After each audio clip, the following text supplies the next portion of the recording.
Uyg'unayotgan ajdod ruhi. Yozning yezi hisoblanadigan 7-8 oylarda Urumchi nihoyatda zerikishlik tus oladi. Shuning uchunmikin tuqqa yo'qlashga, sayli sayohatga, komandировкаga, dam olishga, qumga ko'milib, arshonga cho'milib davolanishga boradiganlar tushma-tushdan har tarafga yo'l elishadi. 1996 yili bundaq fursatlarning birasimi menga nisb bo'lmagan yil bo'ldi. Shundoq qilib mening ezilangu ham ma'nisiz bu kunlarni xizmat oldirashmo deb yolg'ondan salomlashadigan urumchiliklar orasida tonish chiroylarga takror do'qirib, tonish ko'chalarda takror mengib, kundan kunga mazzasi qolmayotgan xizmatlarni takror ishlab, Jungo bo'yicha amali eng to'van yo'qlamachi boshliqimning kunda 4 vaqt tarlab pushildab qiladigan yo'qlamasidan takror o'tkazishimga to'g'ri keldi. Sopasi barkit yo'q hayajonsiz bu hayotning tiximi ma'nisiz bu kunlarida qo'limga qalam elib azobliq o'y fikrlarimni yozganmi, ruhiy tasalliga boy esil kitoblarni berilib o'qig'immi kammaydi. Ayolim Zeynep bilan o'g'lim Kamol Turk tuqqan yo'qlab qumilga ketgan bo'g'ashqa, ijtimoiy turmushning ma'nisizliklarini birdan bo'lsa-mu unutildiradigan oila illiqligimi yo'qolib, ma'nisizlik uy ichini qopladi. Ta'limga dal shu kunlarda Amerikaning Atlanta shahrida 26-navbatlik xalqaro olimpik tanarkat musobaqasi o'tkazilayotgan bo'g'ashqa, tun kechida soatlab televizor ekraniga tikilib o'ltirib, bu dunyoviy musobaqani tomosha qilib, boshlanish murosimidan tortib oxirlash murosimigacha bo'lgan 17 kechini televizor oldida aplab-saplab o'tkazdim.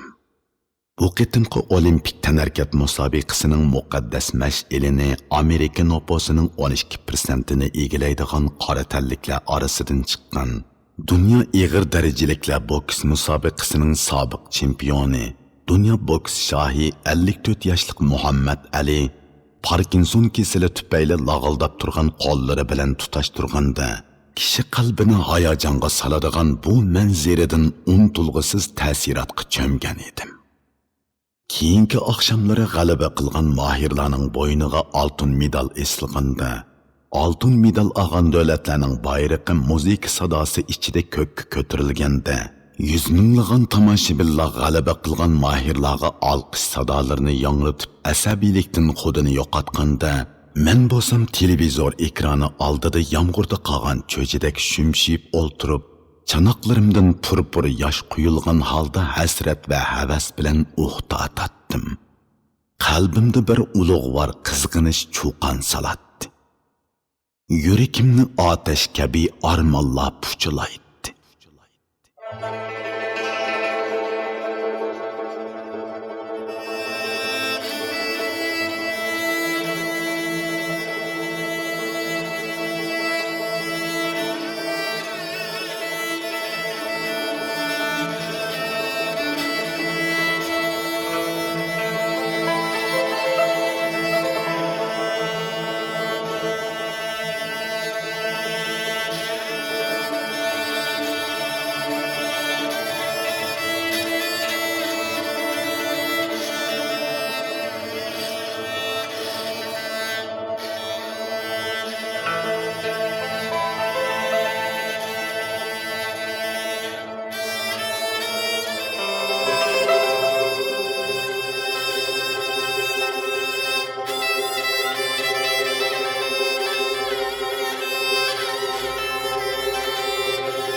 Boshlang'ich o'rta maktablarda o'qiydigan chog'larimda tantarbiya ishlarining muhimligi ta'kidlanadigan tantarbiya ishlarini rivojlantirib, xalqning tan sog'lomligini oshirayli, hushyorlikni o'stirib vatanni qo'g'dayli degandek shuarlarni ko'p anglaydim.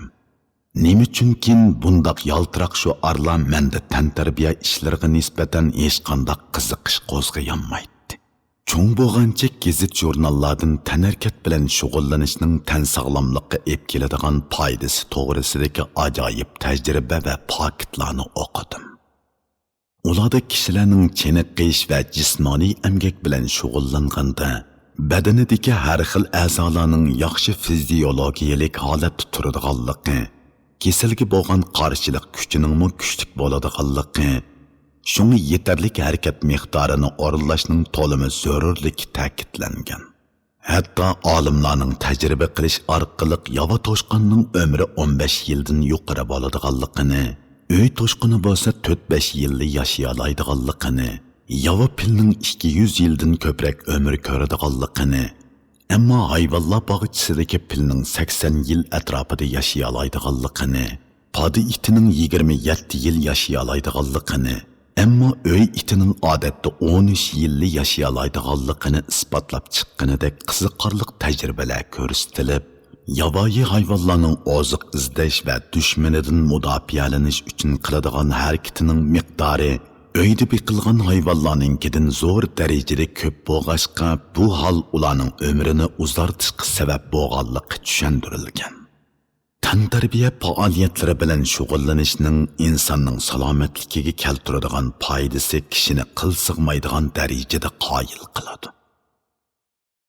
Ammo biz tantarbiyaning buningdanmi zo'r foydasining borligini bara-bara tonib yetdik. Shunga boshqalar televizor oldida mastonalik va zo'qlanish hissiyoti bilan olimpik musobaqasini ko'rsa, bizdeklar tamoman boshqacha hissiyotda o'ltirib ko'ramiz. O'ziga bo'lgan milliy ishonchisi va iftixorlik tuyg'usi ajoyib kuchli germanlar Ikkinchi dunyo urushidan keyin moddiy va ma'naviy jihatda tal to'kis gumron bo'lib, azob, mayuslik, ocharchilik, xo'rlik va nomrodlikning dardini yetkichi tatib, umid va istiqboldan ayrilgan ma'nisiz turmushini qandoq o'tkazishni bilmay turgan yillarda kim ularning milliy ishonchisining turg'izilishiga haqiqiy yo'sinda yordam qilgan?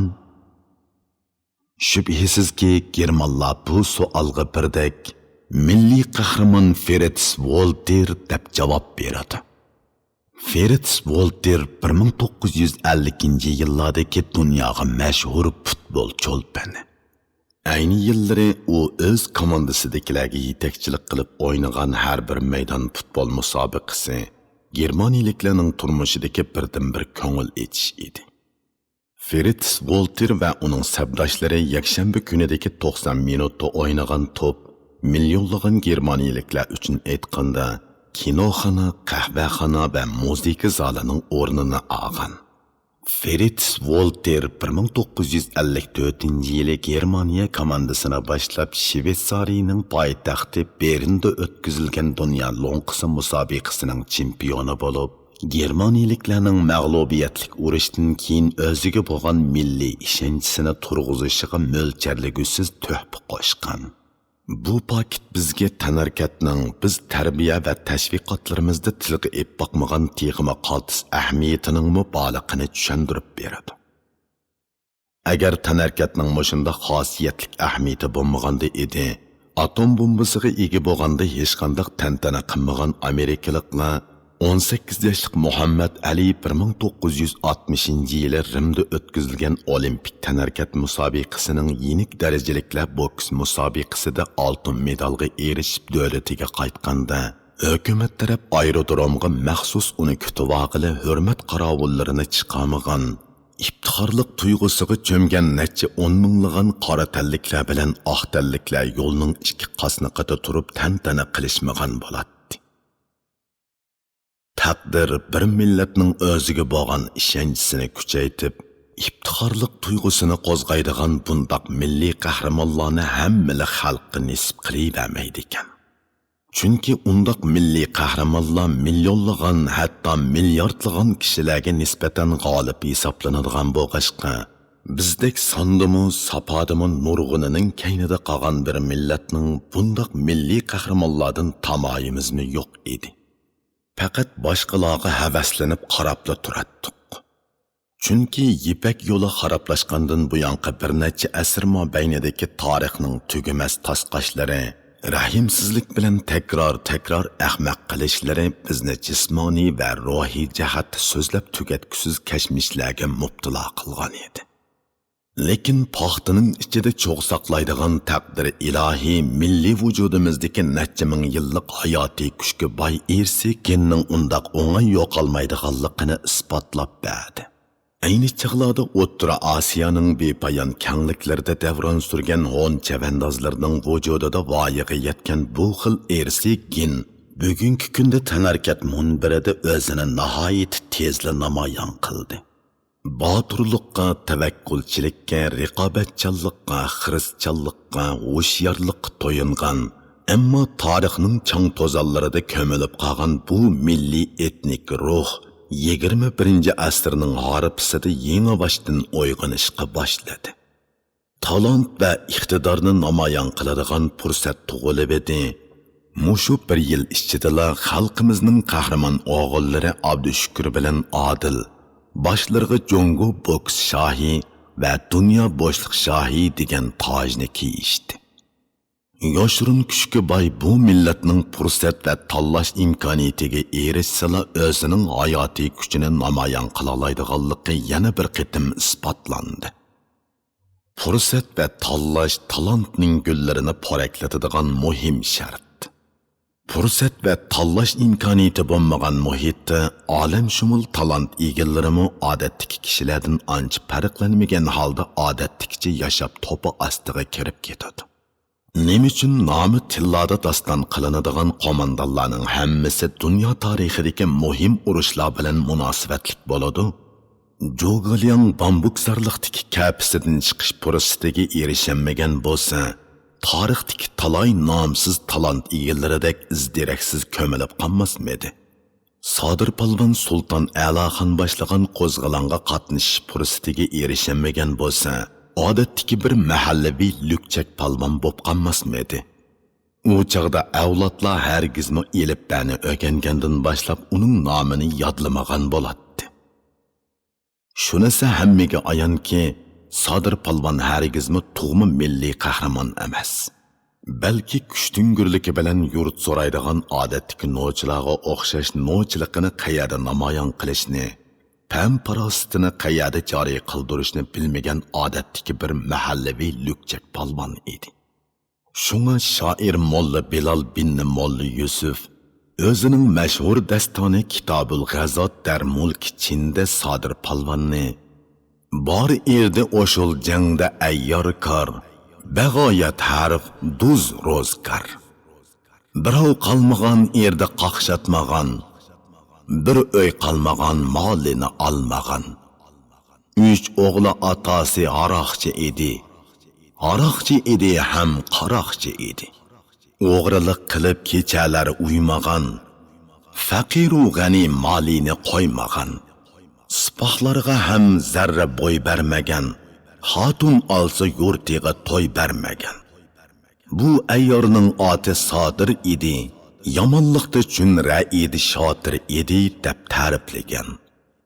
Lekin Sulton A'loxon rahbarligida qo'zg'algan 1860-yillardagi eli qo'zg'aloni Sodir Palvonga pam farosatini va kuch qudratini haqiqiy namoyon qiladigan tarixiy fursatni ato qilib edi.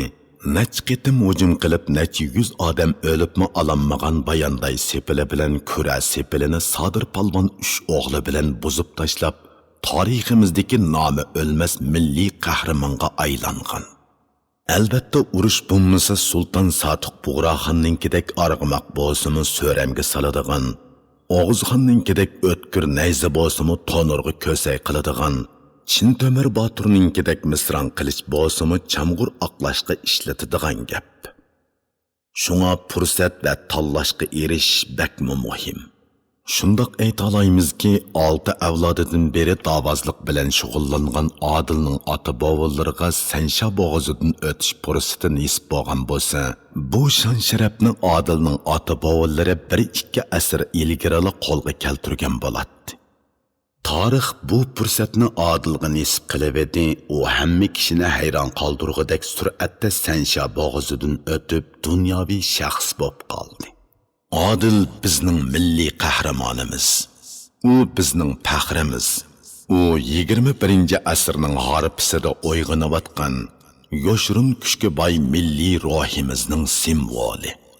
1996 yili kuz oylarida televizor ko'rib etib, Dunyo vaziyati programmasida Filippin Zongtonga Ramusning O'rta Sharq Janubiy Osiyo qatorliq rayonlardagi boy davlatlarga berib, oila xizmatchisi bo'lib ishlab pul tepib, turkumlab davlatiga qaytib kelayotgan net 100 ming Filippinlik ayolni tashqi perovod zapisining ko'payishiga his qo'shganligi uchun bu ayollar bizning milliy qahramonlarimiz deb madhilaganligini anglagan edim. Filippinliklar madikorlarni milliy qahramonlarimiz deb faxrlangan yerda biz odildek azimatlarimizdan qanchalik faxrlansak arziydi.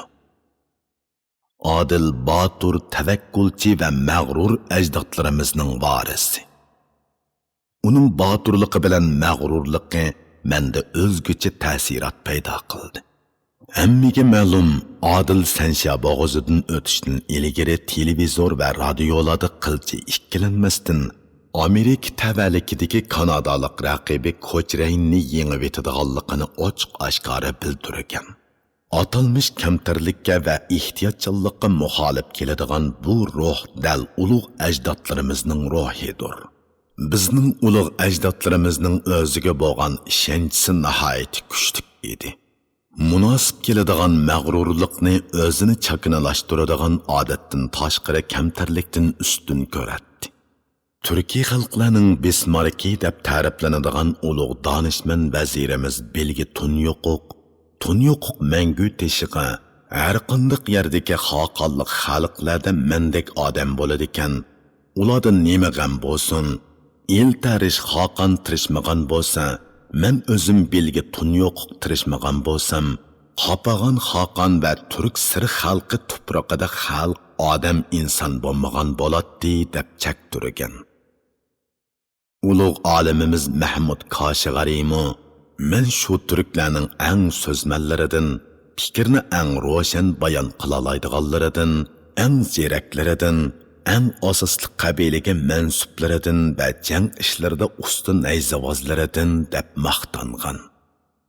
Kitobini bo'lsa adabiy yodikorlik va bitmas tugamas bir boylik bo'lib qolsin deb ulug' Tangriga sig'inib bu kitobni tuzib chiqdim deb ulug'lagan.